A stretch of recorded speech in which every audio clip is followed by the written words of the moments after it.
I make stuff in 3D, and in this video I designed two unique Clash of Clans heroes in 3D and showed them to the President of the United States, who rated them from 1 to 10. So let's kick things off right away. I fired up my PC and started sculpting. I decided to begin with the head of a Goblin, because I noticed that there is a hero for the Archer and the Barbarian, but nothing for the Goblin. There is also no hero that works around resources, and I had an interesting concept around that in mind. I wanted the hero to be the Goblin Prince. The more resources he collects during battle, the stronger he becomes. I wanted him to look like a goblin, but also showcase that he's way richer and wealthier, so you know immediately that he's all about the fine money. Once I was satisfied with the head, I moved on to the body. Wait a minute.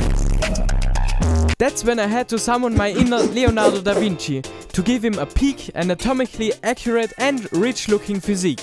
Nice. But then, my eternal nemesis awaited me, the hands. I failed to sculpt hands many times before, but this time they have to be great, because I will show them off later on in this video. They are so difficult! But after many hours of sculpting, I had a decent result. I then continued with the legs and feet. After I finished the body, I had to think of an outfit for the prince. For the clothes, you have to know that he has a strong desire for gold. So much that he probably spends a lot of time on Wall Street, or the Clash of Clans equivalent of Wall Street, where goblins go and gamble with their gold. And that's why he needs an investment banker outfit. I don't know how rich stonks people dress up, but luckily Google can help me out. This guy from the Wall Street movie seemed to have the perfect style for my goblin. So I started to recreate this outfit and made the shirt, which had to fit his peak physique, with buttons, braces and sleeves. Then I added the pants and shoes. After that, some might say that the feet and leg sculpt was for nothing, but that's not true at all. You learn for life, and it's such a good practice, and yeah, maybe it was for nothing. But always remember that there are real legs and feet underneath this cover. Perfect! There is still one thing missing, a really expensive watch. Fortunately, there is something I can use as a reference. May I present to you the Tau Watch 3000. I feel like he could afford and want a hair transplantation, not like his other goblin friends. He would definitely wear an investment banker haircut. The last thing I will add to his outfit is a nice pair of sunglasses, so he can avoid eye contact with the poor troops in the village. Some leather and fabric over here and some skin over there.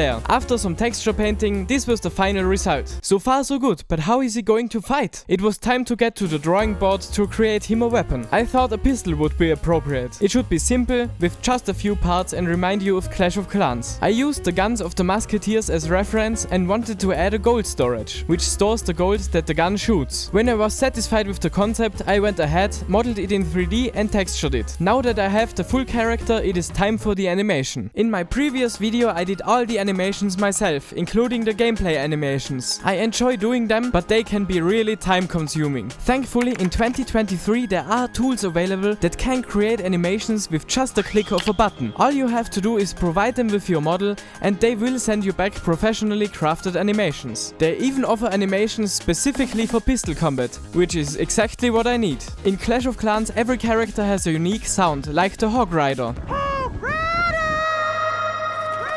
I recorded voice lines and sound effects for our prince to make him more distinctive.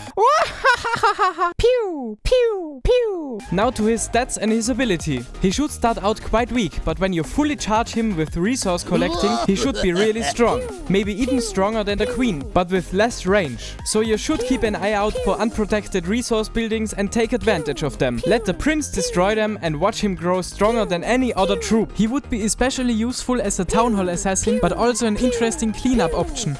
But the best part is his ability. When you activate it, the Goblin Prince sucks out the gold of the buildings that went into upgrading them, which makes those buildings go back a few levels. This would be especially powerful against the defending town halls. Now it's time for the second hero. This time I will do a redesign of the Grand Warden. Why the Warden, you may ask? Because he soon is old enough for retirement and we need someone younger and fresher. I started by sculpting the head and the hair of the Warden. After that I gave him a stronger and more impressive body, so that he can live up to his title, Grand. Then I briefly played the role of a barber and gave him a much needed hair makeover, keeping only his mustache to highlight his muscles. Oh wow, look at him. His hair really didn't do him any favor. That's way better now. The proportions of his body were a bit off, so I made them more in line with the Clash of Clans style. Look at, wow! That's nearly too dangerous to show in this video. The next part was the hands. I had to create them once again entirely on my own. And of course, that's exactly what I did. I absolutely didn't grab a pre-existing model from the internet, which is way better and faster. No, look at them. Perfect. After some scaling adjustments, I had a decent result. Additionally, I knew where to find a nice pair of feet. Then it was time to suit him up. I wanted to combine the warden's uniform and a gym bro outfit. So I created a tank top with a collar and some gym shorts underneath. To design his boots, I used some Jordans as reference. Well, that turned into a nice pair of wardens. Because Jordans and Warden. After that, I took the warden's belt and transformed it into a lifting belt. Once I added some socks, the only thing he needed was a weapon. I needed something that could serve as both a wand and a fitness equipment, so that he can stay in shape during battle. I thought a barbell would fit perfectly for this. I added some nice textures to the model and then it was ready to be rigged and animated. Even though he has completely different proportions than the Goblin, Mixamo was still able to rig and animate him. There are plenty of animations that suit his body type. Playing around with this is super fun. However, none of the available animations matched his special weapon. So I decided to use the one-handed sword combat and the one-handed magic casting animations. I did the rest of the animations myself in Blender. He really handles this barbell as it is nothing. His sounds should make you think of his strong muscles. So a gym-style grunt or moan would be a perfect fit for him.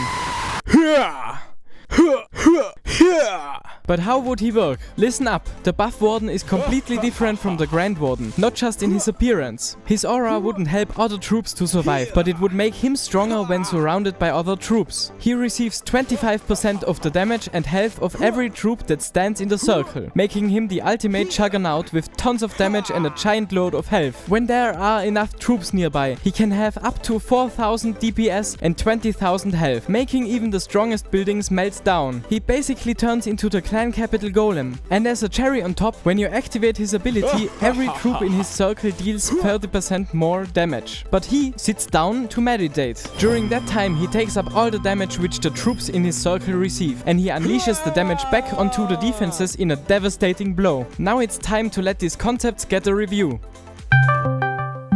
Hey Joe! Thank you for allowing me to review your concepts. I must say, I'm quite the big clasher myself. Hey, Sleepy Joe, I've heard you're reviewing tremendous Clash of Clans concepts. OMG, who invited Donnie? I am the greatest Clash of Clans player on Earth, so I should be here. Oh, really? How so? I just 3-starred your base and stole all of your dark elixir. Goddamn Donnie. Hey guys, can we please just review these concepts? Okay. I like the Goblin Prince because he is taking something that doesn't belong to him, basically taxes. So I give him an 8.5 out of 10. This goblin reminds me of me. He has so much gold, it's huge. Well, he's not going bankrupt. Come on, Slow Joe, it's my turn to review. Believe me, this is an amazing concept. I can already see myself doing goblin charges. 8 out of 10. Now let's review the buff warden. This one reminds me of me when I was young. That must have been 1,000 years ago. Haha, very funny. It's probably a bit unbalanced, but a nice idea. I would love to see some Warden Smash concepts. 6.5 out of 10. He's a self-made man and not as old as Joe. That's awesome. 7 out of 10. Thank you guys. Goodbye. See ya.